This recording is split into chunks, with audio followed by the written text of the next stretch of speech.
Hey, welcome to wasmCloud Weekly. This is our, I guess it's the third one of the year. Um, and today we have, a pretty cool agenda where we're going to be talking through some of the updates we've been making. But first, before we get into that, I think it would be helpful if we just go ahead and call out some of the events that are coming up. Liam, do you mind giving a rundown of some of the stuff that's about to happen? Absolutely. So we're headed out towards wasmIO, which is will be in Barcelona in the few days before KubeCon EU. I'm not sure if you can pull that up and share that, or if we've got that coming down the pipe here. And then shortly the week after wasmIO, we'll have KubeCon EU. And on Tuesday of KubeCon EU, we have WASM Day. WASM Day schedule has been released. Bailey, you'll be featured here at wasmIO in Barcelona, although the schedule is still being published here. So there are still sessions that are being released. I know that there will be Cosmonic people there, and you have a panel with two folks, don't you, Bailey? Do you want to tell us about it? So I'll be on with Oscar Spencer, who works at F5, and also Saul Cabrera, who is a Shopify engineer. He's behind Winch, which is the baseline compiler inside WasmTime. He's also behind Javi, which uses QuickJS. So it's what Spotify uses to be able to run JavaScript inside WebAssembly. I'm really looking forward to it. I feel like there's a ton of great sessions here, and I believe they're still actually being announced. So this is not the complete set, but I will definitely be here. So do come by and say hi. Um, and I'm going to jump over to WASM Day really quickly. And I know that that schedule's been announced. Um, Big representation for wasmCloud on the schedule here. If we take a peek here, I'm not sure you're on the right one, Bailey. The link's over on the right there. If you want to get it pulled up in the chat, okay. it's in comments. Got it. Thank you. Yeah, Yeah, I'm on an old one. that's US. That's okay. It's in the comments if you just want to link there. I'm going to In cheat our and just do it here. okay. Well, we've got a number of wasmCloud talks, including choosing customizability, and distributing dependencies with Wasm components. That'll be Taylor. And then Orange, which is a European telco based in Paris, will be presenting Edge Evolution, their Edge strategy with Wasm and CNCF Wasm Cloud. That's a Yan Cardone. And then we've got Wazi in the Cloud, which will be a co-presentation with Bailey and Joe from Microsoft, which should be super interesting. And then Yakin, you're part of it. Do you want to tell us a little bit about your talk with Machine Metrics? Yeah, so Tyler and I, we're super excited to be part of Wasm Day, and we're pushing hard at Machine Metrics. We're IIoT company, so we monitor CNC machines on the factory floor, and we need downsampling of high frequency data. And we implement that. We have a little prototype already running, but not on the edge device that we want to demo. So we put that on our edge device to downsample high frequency machine data so we can ingest it and basically make it available through NATs in the cloud and analyze it there. So we do a lot of kind of tool monitoring this way, and so it's super exciting. And we also build kind of deployment and through Tecton. So we build the modules, we build a pipeline at this very moment to do that and kind of make that part really automated and productionalized. So pretty excited. And the algorithm that we use is also an adapted version of the LTDB algorithm. It is also exciting to show off a little bit of that. But we will focus on the WASM aspects of it.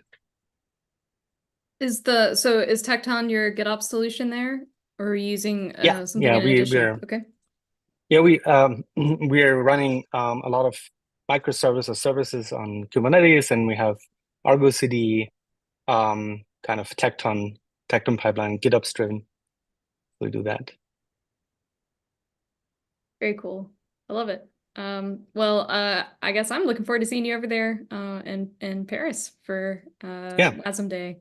Okay, great. Amsterdam was great. So yeah. Oh, Amsterdam was great. I'm gonna jump back to the wasmCloud agenda. Um, We've got one and more. oh, Next week, March 23rd in New York City. We have, if you're in New York, there is a meetup for Kubernetes Community Days. And there'll be a WebAssembly panel featuring three folks. Bailey will be on the panel, as well as a representative from Fermion. And Bailey, who else is on the panel with you? Oscar Spencer. So Oscar Oscar and I are Spencer getting again. lots of practice on panels together. Great. So that should be another good one for folks that want to come out. If you're in the area, we hope to see you there. Awesome. Thank you. And now I would like to turn it over to our wonderful host, Brooks Townsend. Hey, Brooks. Sorry I kicked things off early, but we're back on track. And I believe you've got something cool to show.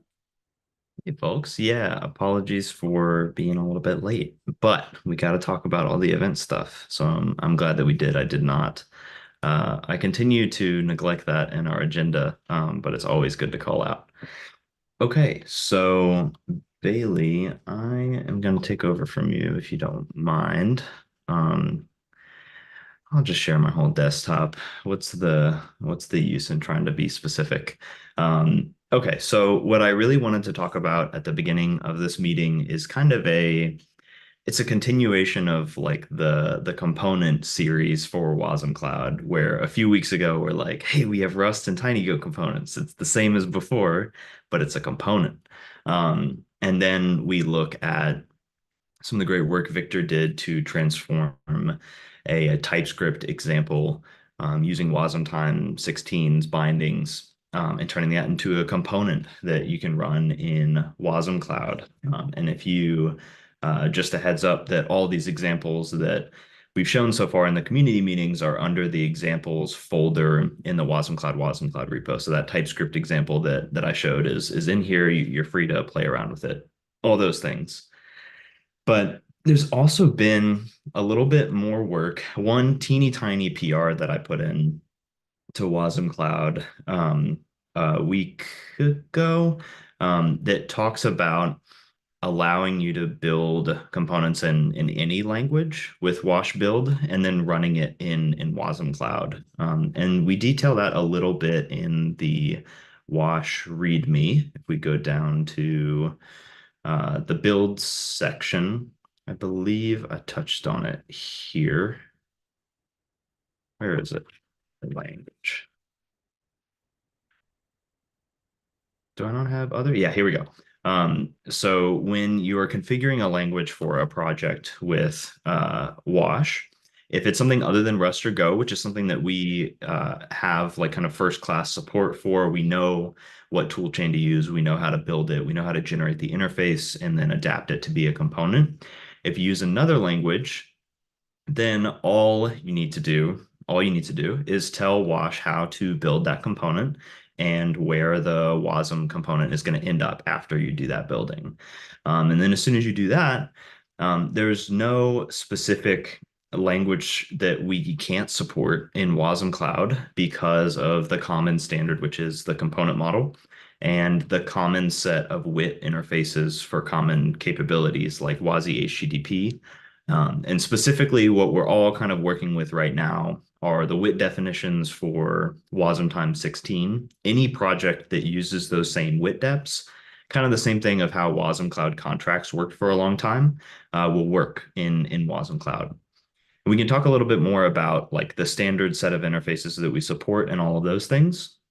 But I think it would be a little bit more fun to walk through an example using the language that I don't think any of us have seen run in wasmCloud before, outside of maybe an old experiment, which is Python. So there is a project in the Bytecode Alliance called Componentize Py. And I know many people have worked on this. I think that the contributors list extends beyond what's listed here. But I know that Joel Dice who's over at Fermion, has put a ton of work into this project. So huge kudos to the folks who have worked on it here. I saw that, I guess it looks like last week, they have updated their WIT definitions to be the same as WASM times 16, which is the same ones that wasmCloud uses. So what I want to actually do is take a look at the HTTP example that they have and talk through the steps that we have now to take any language that can build components with that set of WIT definitions and turn it into something you can run in wasmCloud. So I have this just cloned locally. It's only when I switch to something that's in dark mode I realize that I've been burning people's eyes the whole time. So sorry about that. But let's talk through the componentized Pi project just a little bit. We'll go through kind of their standard README on how to run it with wasmTime, and then we'll talk about what that means to run it in wasmCloud. So all of the componentize type projects, which the two that I know that are the most prevalent in the Bytecode Alliance is componentize JS and componentize Pi. It's really just focused on taking code in a specific language and turning it into a WebAssembly component. And with the soon come up on the agreement of WASI Preview 2 around the standard stable set of WIT definitions, this definitely gets a lot easier. You can already see the kind of language support that we've gotten just by saying, hey, WASM times 16 is like, that's a good one. Let's write our examples with that. So in order to build a project using componentized Pi, it has this little example application. And if you take a look at it, I don't write Python on a day-to-day. I know how to do Python with some like Googling and maybe AI help and all of that. But you can take a look at this code and, reason about it, how much you would like writing this type of Python code and all of that. But the really cool thing is the support here. And we have this single function handle async, which is called whenever the WASI HTTP incoming handler is invoked, where anytime we get an HTTP request, there's a little bit of matching. Oh, sorry, I should probably zoom in. There's a little bit of matching for a GET request at the /hash all endpoint or a GET request with /echo. And then otherwise we just return, a 400 bad request. So this is a little piece of Python code that can respond to HTTP requests. And as a part of this hash all endpoint, it will actually make an outgoing request to an endpoint and then hash SHA-256 the contents of that URL and then output that kind of as it comes back in. So simple application, but it kind of gets you started with receiving and making your own HTTP requests.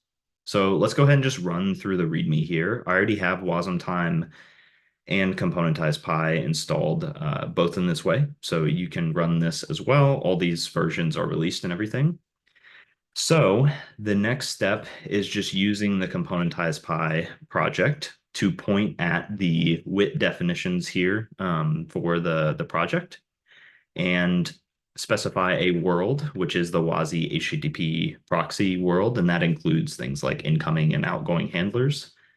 And then specify the module and then out for like the Python file, and then say, hey, output that as http.wasm. And I've already built that, but it'll go through the process. And then as soon as we have built that component, we can use wasmTime serve using the common WASI. And this, I've been using common as in like a common set of interfaces. This WASI common provides many of the common APIs that these applications need to work. And as soon as that serves up, we'll see it's listening on 8080. And this one, if we just curl localhost 8080, this isn't a path that we were expecting, so we get a bad request. But if we send a super fun thing like this, maybe my nerd status is lacking here. I don't know where this is from, but we send this, we get an echo back of the exact same quote poem thing that we have sent in. Same thing for this hash all endpoint. We can actually send this and hash the or make a request to like the WebAssembly core spec and the Bytecode Alliance and all of that, and get back the that's from Alice in Wonderland. Thank you. Good chat, friend. We'll get back the hash of the body of these websites. That's just the functionality of the application itself. So we turned this Python code into a WebAssembly component and then ran it using wasmTime serve, which is just kind of like a helper for serving an HTTP request. It's really great for testing. But what I really want to focus on is now that you've gotten to this point where you have a component, how do you turn that into something that can run in wasmCloud? Because we have different concepts. Historically, wasmCloud has been a project that's been around for over 4 years now.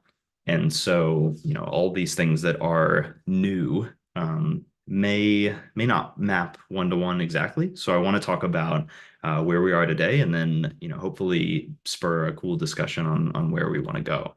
So we have this WebAssembly component, and you can actually use the new wash inspect functionality here to take a look at the WIT in that WebAssembly module. This is under the hood doing the same thing as Wasm Tools component WIT, so you could use either one. But you can see that all of the interfaces, all of the imports that it has are this same wasmTime 16, like WASI file system, WASI clocks, WASI CLI, WASI HTTP outgoing, things like that.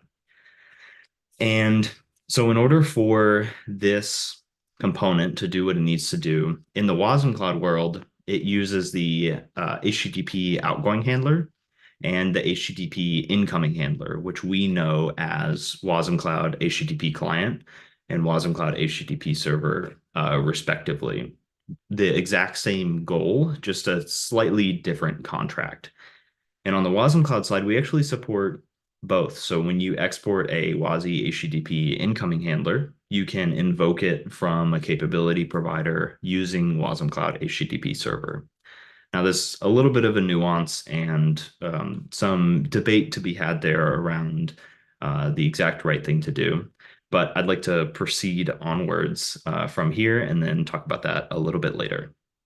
So the first thing you need to be able to do in a component project is work in it with wash build. So what we need is a wasmCloud.toml that can tell wash build how to build this component. And so I'm just going to be lazy, and I'm just going to use my backups because I don't want to take up too much time like typing out toml by hand. But I want to make a specific call out that the fact that I did type some of this out ahead of time, and I'm choosing not to do it manually, means that there is some friction there. And I would really love to improve that experience of like bringing your own component. Specifically, I'd love to have some wash tooling around like scaffolding this out for you, where you type in a name and you pick your language, and then you go from there. So all good things to keep in mind. We can always improve. So we need a wasmCloud.toml, and this is going to tell Wash how to work with this project. I've given the component a name and said, hey, this language is Python. This kind of fits into the other category in Wash build. And then the important things here are that I'm signing it with the HTTP client and HTTP server claims. This is that wasmCloud contract layer of security, which we are actually talking about in an RFC. But most importantly, I've included the build command and build artifact flags. So when you run wash build in this project now, it will invoke the componentize.py command and then output the http.wasm artifact. And then once that build artifact is out, Wash will then look for it, take that component, sign it using generated keys the same way that we do for wasmCloud, so that we know the issuer and the identity of this component, and then it'll output http_s.wasm. So you can run a wash inspect on that http_s component. We can see all the same things that we normally do from inspecting. Or we can take a look at the width, which will match exactly. We don't tinker with the width at all during the build process. So, I could remove the pre-built thing that I did during the README entirely. WashBuild is now able to build this component from scratch.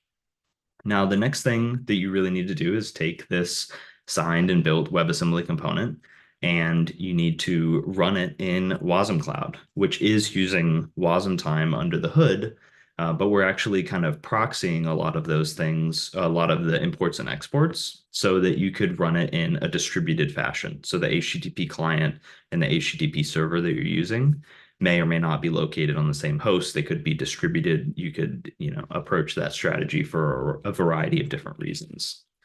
So again, I am going to kind of use my backups here, and I'm going to continue to reiterate that I think this is another good opportunity on the wash tooling side to make this easier. Being able to scaffold out a WADM declarative manifest for an application, because we essentially have all of this information by inspecting the component. We know what capabilities it needs, and we know where the build file is and all of this. So this could all be done automatically. I'm getting into like fun, rosy idea of the world.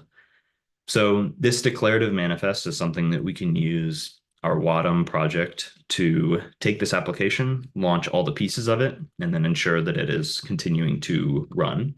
So it includes a reference to the locally built and signed HTTP component. I'm saying I'm just going to run one copy. I'm going to link it to an HTTP server and listen on port 8080, kind of the same thing that wasmTime was doing, and link it to our HTTP client alongside our implementations for taking that functionality and implementing it at runtime. So I can use washup to launch a wasmCloud host, and I'll just go ahead and launch that in the background. I don't need to be monitoring this constantly. And then I can do wash app deploy with my WADM manifest to deploy that application. So now if we take a look at our inventory, things may or may not have started spinning up yet, since everything is kind of starting from scratch. But we have our single host that's running locally, and we have applied this manifest that's going to launch the component and then launch our two capability providers. Which, as a quick aside, while we're waiting, the output WebAssembly component is a little large. It's not large when we think of an application in like the container world, because like 36 megs is before any type of optimization. I'd actually love to try and use Wiser or something in order to drop the size of this. But the real point is showing this working, which is really cool. So if we take a look at the application using wash app list, we can see that it's ready. So I'll check my inventory one more time just to show you the pieces that we've deployed. Darn, it's not all going to fit on one, but we have our Python example component and then our HTTP client, HTTP server. Now, if I take this curl command that I sent before, you can see that we get the exact echo back. And if I take the other curl where we are, hashing, we can see that we take that bytecode alliance URL, which I guess is like the last one that we pass in, and we take the hash of that and output it. So this same component, with the extra steps in order to create a declarative manifest, sign it, which gives like great guarantees for security and identity. And then you just take that same component and run it in wasmCloud. So that's Python running in wasmCloud. You ever seen that before? I don't think so. I just did it yesterday, I think. It's the first time. So this is all really, really cool. I really wanted to emphasize not just the fact that we are talking in a really cool way about a language that we haven't seen run in wasmCloud before. I want to emphasize the contributions of the folks at the Bytecode Alliance and the members, the folks that are members of the Bytecode Alliance who are contributing to these types of tool chains that's really what makes this possible. And it's kind of the dream where experts in languages get to design the idiomatic tooling, the way to build the component, and then it just works the same with different runtimes and engines that support the same kind of common standard. Getting off of one soapbox and maybe onto another, I really want to walk folks through this to hopefully serve as a cool guide if you go out and, for example, C has great WebAssembly support right now. And if you're working with a tool chain that can create a WebAssembly component from a C project, then you can follow the steps that I did in this community meeting to run it in wasmCloud using our things.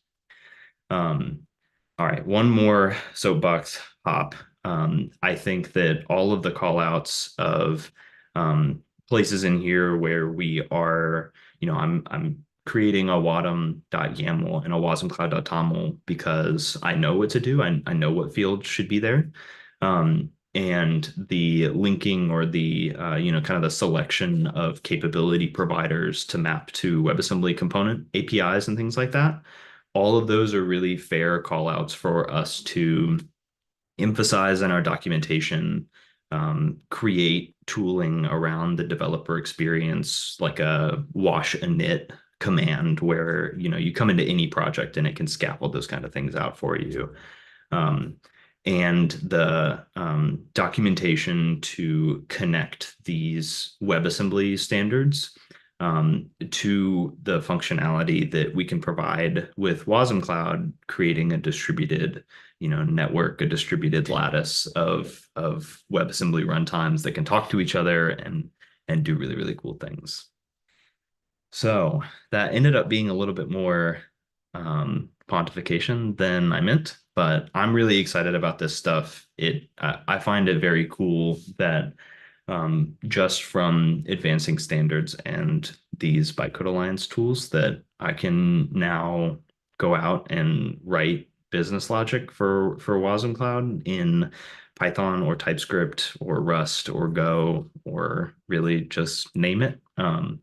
And I'm really looking forward to more advancements in different languages. And I mean, as soon as I can get it working, or if you all find a project that says, hey, this uses the wasm times 16 definitions, let me know. Happy to continue doing this like language component series.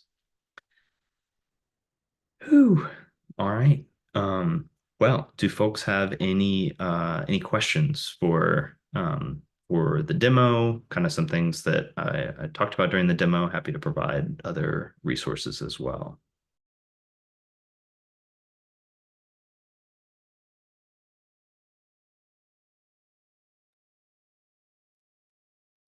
That was amazing, Brooks. It's really, really cool. One question. So back in the Rust world, I can specify presumably a build command for that too, right? So if I want to compose a bunch of components, I can use wash build to do that because we've been just doing wash build -- sign only or whatever. Am I right in thinking that when you can deploy an application with Wadum, and then wash build will trigger an act to reload?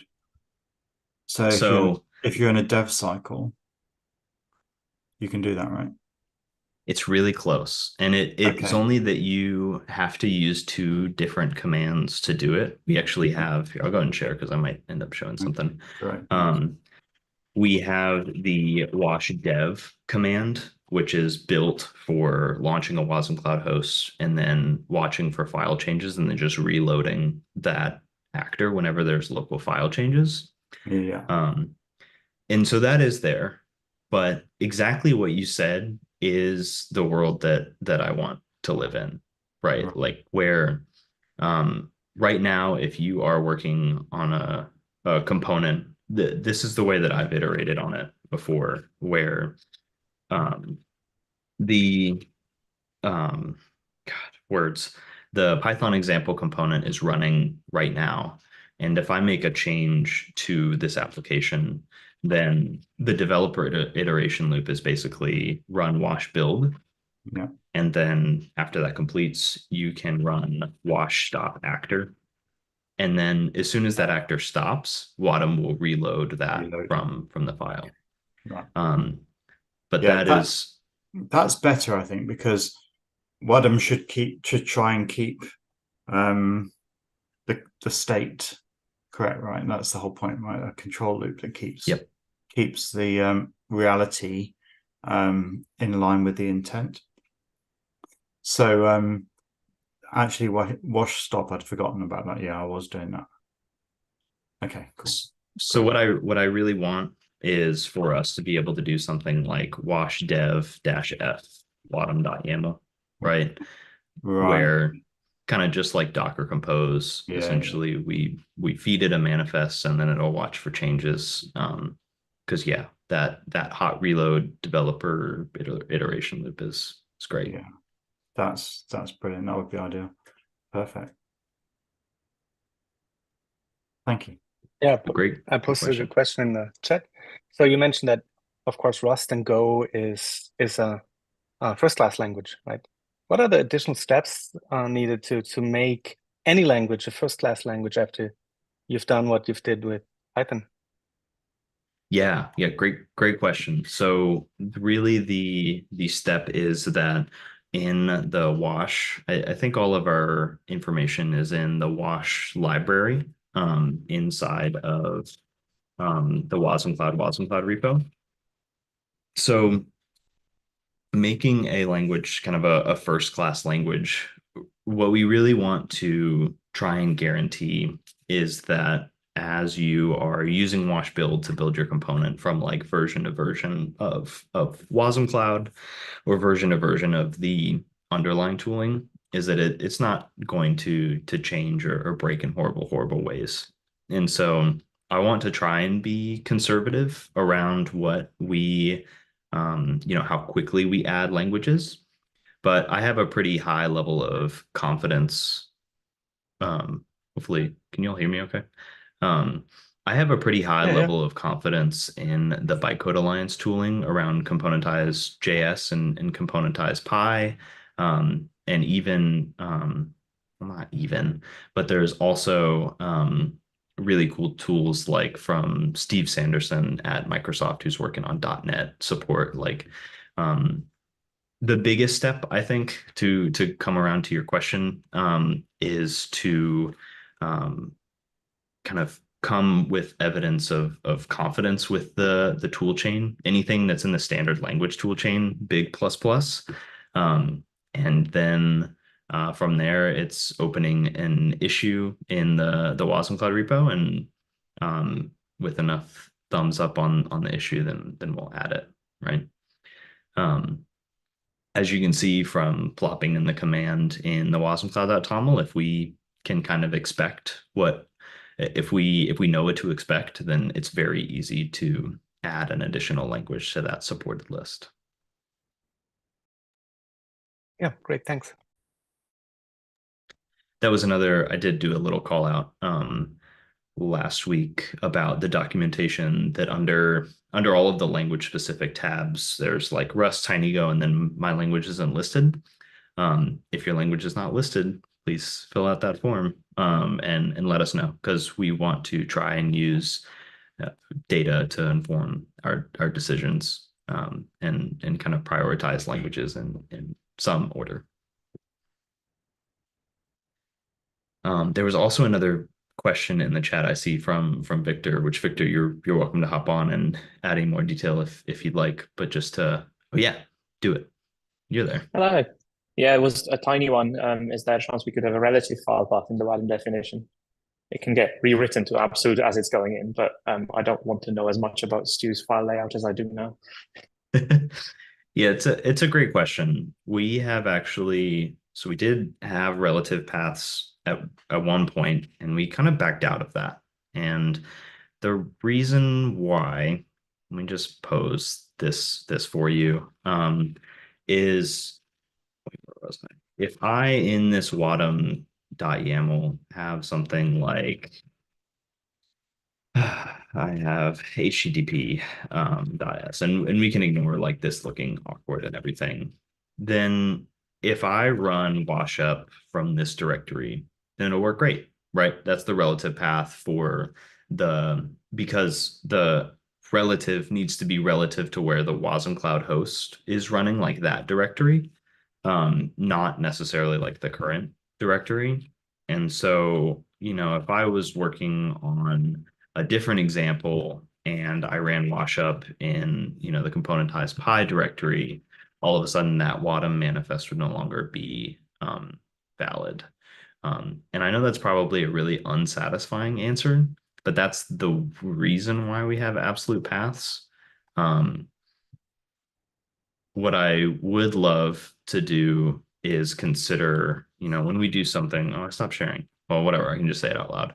When we do something like wash dev, -f, and we point to the WADM manifest, that's a time where we could consider like muddling that, or that's not the right word, modifying that manifest to make it work. Because I wholeheartedly agree that working with a relative path feels nicer, especially when it's like, go start this thing that's right exactly here. But that's the reason. It's because we want to make sure that no matter where you launch your host from, the manifest works the same. Yeah, you compared the WADM file to Docker Compose file, right? And it's quite similar to that, I agree. And one of the things that there's this build context that that Docker relies on, right? So you bake it in basically into that, and that might be a similar way to do it. And to say, okay, for the build, I'm relying on the local file, but then it's baked into that.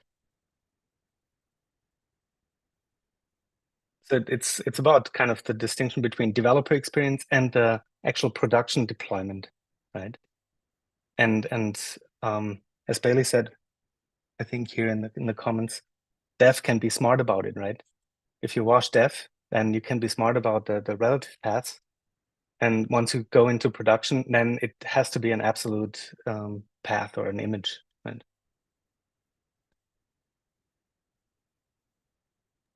Yeah, right. That is the advantage that you kind of get with using like a image references. It doesn't matter where you are in the file system. But like I said, I totally agree. And I think with the wash dev, Victor, your suggestion actually rings pretty true. Like, can I just use a relative path and then you make it into an absolute path? I think that is something that we can do. Because I think that would be a lot. That would be super nice. Hey, Victor, I see you came off mute. Did you have something there too? No, that was a mistake. Oh, I was Other just wondering whether Victor. I was missing. Oh, sorry, there's multiple Victors. Uh-oh. Wait, maybe it was the wrong Victor? Possibly. You can hear me, right? Right, Brooks? Yeah, but I was gonna say, yeah. So, like, I have a branch since we know the location of the WADM file, right? Necessarily, when we pull it in, it is possible to resolve those paths right before we actually use the encode manifest. So it should be possible to make it functionally equivalent to the absolute one. And 99% of the time, if someone's has a path in there, they're probably trying to run on the same host, right? Like the host is on the machine that they're running the WADA manifest on. So it should be, equivalent for most things. And it would also only affect when you were loading the WADA manifest from a file, right? Because there's multiple ways you can load a manifest in different sources that the manifest can come from. So it is possible, and we want to do it. So it'll probably get done soon. Trademark. We think about it a lot. Especially Brooks, like has written a lot of examples and a lot of demos and stuff. And every time we're just like, this is rough. Like just having the extra step where someone has to go into the file and switch it out is, in production, like your source is going to be different. Like you're going to be pulling from a registry properly, but we do see that pain, and we've been scheming. In fairness, it's a paper cut. It is time. Oh yeah, thank you. Yeah, really, really great call out, folks. Tell you what, I had a few gripes that I kind of specifically called out around initializing a project in Wash. Um, Whoever is taking notes, you just at me and add an action item um, uh, to file an issue for that. And then you can at me or Victor. But let's file an issue for making Wash Dev or maybe even Wash App deploy, like the simple loop support relative paths that we kind of transform into the absolute path on the way in. Because I think that kind of gives us the best of both worlds. The developer gets to care about the relative path to the manifest, which is the same way that you would work with like Docker Compose.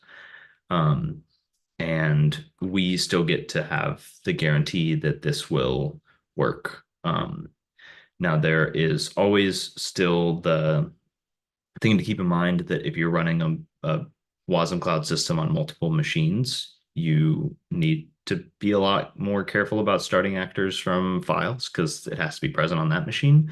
But I think we can optimize for the developer use case for files.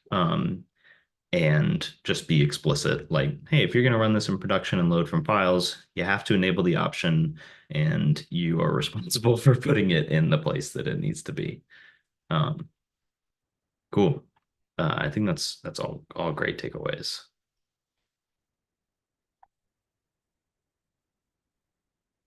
Oh, that's a rabbit hole.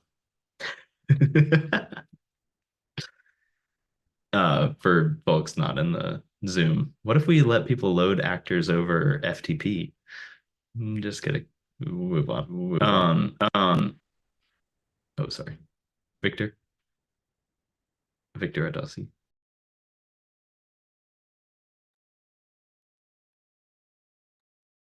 Alrighty. Um, any other questions?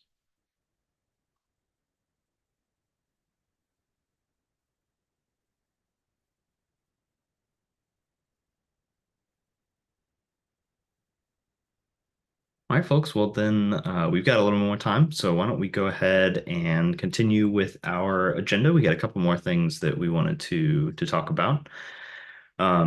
Looking at the rest of the agenda post demo, I put up a little discussion here for the release of WATM 0.10, which there is a release candidate out now. I think we're going to cut another release candidate with one more little fix. And then after that, we can take a look at the roadmap review. So taking a look at this release candidate for WATM 0.10, I've actually been pretty pleased that WATM hasn't needed too many updates since we have, kind of the last big update that we did was to 0.91. I know that's how versions work, but it's been a while since we've cut a new version of WATM. But coming into the 0.10 release, I want to call out a couple of potential breaking changes. By and large, everything is going to work the same across the minor bumps, but it is worth mentioning that this first issue here encapsulates renaming some of our statuses in WATM to be more kind of industry recognizable statuses. So what we're doing here is changing, it's under types. Previously, we had undeployed for when your application, the manifest exists, but is not currently deployed. And then we had compensating for when it was taking compensating actions and issuing commands. And then ready for when it was like, hey, this is fully deployed and all that stuff. It's ready for requests. And then failed for when something couldn't happen, or when it couldn't satisfy the constraints of the application. So after taking a look, I think there was actually an RFC for this somewhere, or maybe just an issue at what other projects and orchestrators do in the space, like Nomad and Kubernetes. We decided to rename to, instead of compensating, we have reconciling, which is what I'll have to look back on which one uses what, but reconciling is a great descriptor of when the orchestrator is reconciling the current state with the desired state. And instead of using ready, which is descriptive, we'll stick with a little bit more common language around deployed. And we did tease back and forth the difference of, right when I say, hey, deploy this application, it's not necessarily deployed. We need to wait until everything is running. But you immediately go into reconciling state when you do that. And I think deployed is a really great descriptor there. So it's worth noting that in this, we have backwards compatible changes so that new clients can deserialize, like, oh, if it says it's compensating, then I know that's reconciling. But it's not hopefully I have these directions right. It's not a forwards compatible change. So if you have an older version of a client of like the 0.9 version of Wadum and you interact with a Wadum 0.10, you might get a failure to deserialize. This shouldn't be a problem for the majority of people because the way that you're going to interact with this is via Wash, and we'll release a version of Wash that has the new version of the client, Wadum 0.10, all those things. But just worth calling out if you are working in a context where you're deploying your own Wadum infrastructure. Most of the rest of the changes that are going into this are internal kind of naming representation things, but I want to call out one of the biggest efficiency changes in 0.10 is by yours truly, But what we're doing now in the wasmCloud host as of 0.82, which is unreleased at this point, when we publish the heartbeat of a wasmCloud host, we're actually including a little more information now. Specifically, the heartbeat and the host inventory are the same payloads, which I think will be super nice. You can always request that or basically reconstitute the full state of a Wadum or of a wasmCloud host based on the heartbeat. And so what Wadum did previously was get the heartbeat, ask the host for its inventory, merge those together, and then that is the state. But now we get to avoid that. So Wadum is no longer going to be querying the host inventory on heartbeats. Again, all internal changes, but Wadum should be a little bit snappier to update state in this new version.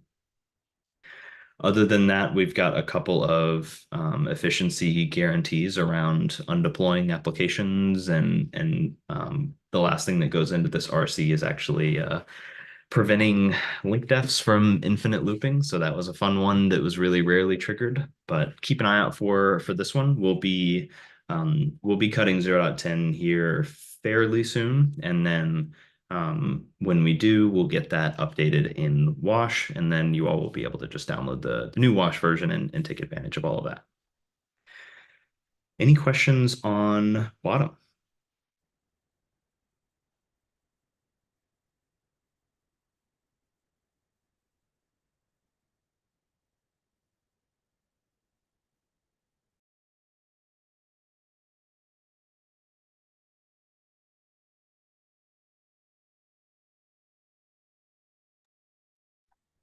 Alrighty. Well, let's go ahead and move on to the last section of the agenda. We've just got, I want to make sure to have this placeholder in here as we continue to march to 1.0 in wasmCloud. I want to just make sure that we are bringing up the roadmap on the weekly basis and then noting any notable changes here. What we can actually do is move this actor scaled, replacing actor start stop event with actor scaled. That one is done. So we can move that over. Woohoo, let's get it. We finished another thing on the roadmap. Actually, does that close the issue?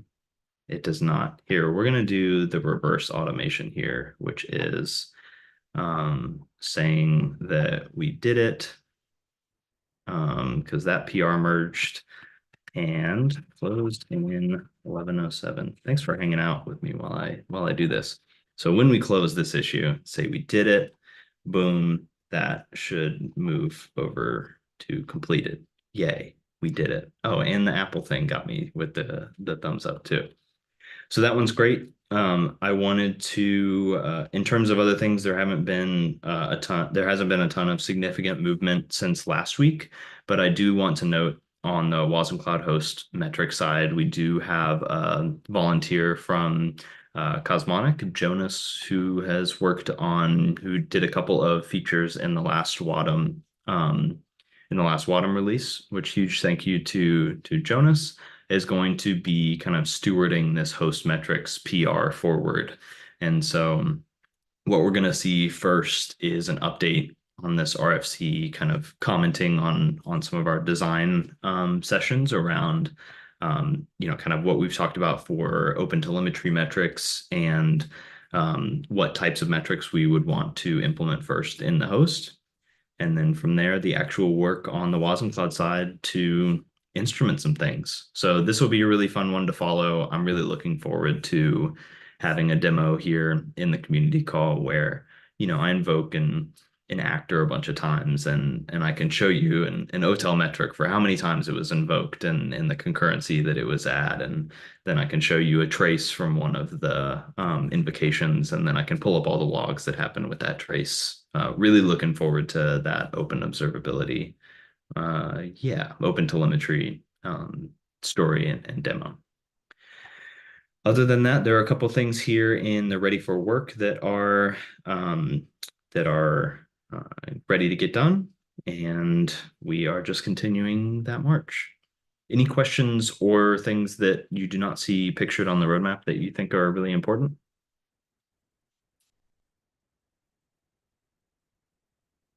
This isn't like a speak now or forever hold your peace. It's just whenever we go over the roadmap, I'll try to open it up so that folks can throw things out there.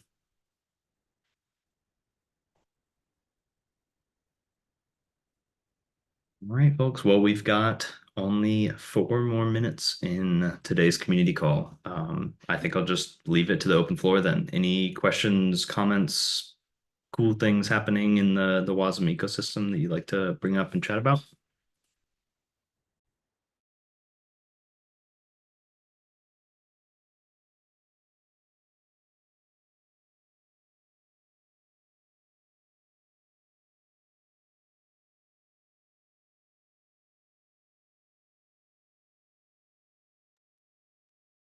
Awesome. Well, great community meeting today, folks. It was super nice. Any other last minute things, feel free to jump in here. But if that is it, Liam? Tomorrow, Bailey and I are on the ARM podcast at noon. So tune in, noon Eastern, 5 o'clock GMT globally.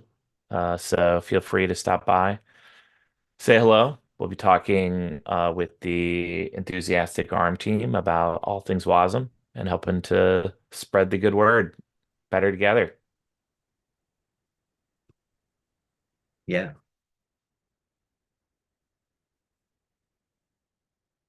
Alrighty, Share folks. that link. Okay, you did. Yep. Just threw it in there. I'll share that in the wasmCloud Slack as well for anybody who is tuning in live. Oh, I already was notifying. Never mind. I was ahead of you.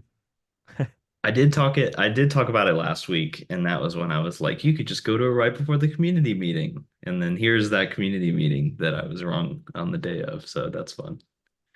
Yeah. Did you stop? No, still recording. Never mind.